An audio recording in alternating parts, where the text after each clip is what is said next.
అందరికీ నమస్తే. జై శ్రీరామ్, భారత్ మాతాకి జై. నేను మీ కరాటే కళ్యాణి. ట్రూత్ ఎక్కడ ఉన్నా దాన్ని వెతికి పట్టుకుంటాం. ఖచ్చితంగా నిజాన్ని బయటికి తీసుకొచ్చి ఆ వ్యక్తుల గురించి గట్టిగానే మాట్లాడుతూ ఉంటాను.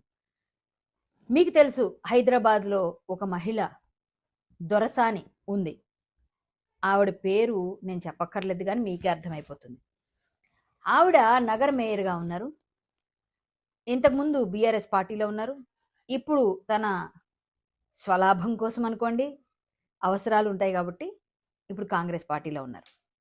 సో ఆ మహిళ చేస్తున్న చాలా చాలా విషయాల్లో నేను లోతుగా పరిశీలన చేస్తే నాకు విత్ ప్రూఫ్స్ దొరికినవి మీ ముందు ఉంచుదాం అనుకుంటున్నాను.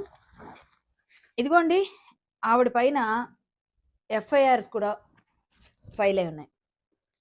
ఒక ఎన్ఆర్ఐ 72 సంవత్సరాల ఆమె కూడా ఈమె పైన, ఇవి నేను ఇన్సెట్లో ఇస్తాను, లేకపోతే మీకు సెండ్ చేస్తాను. ఈ ఎఫ్ఐఆర్ పైన ఇంతవరకు ఎవ్వరు కూడా ఎటువంటి చర్యలు తీసుకోలేదు.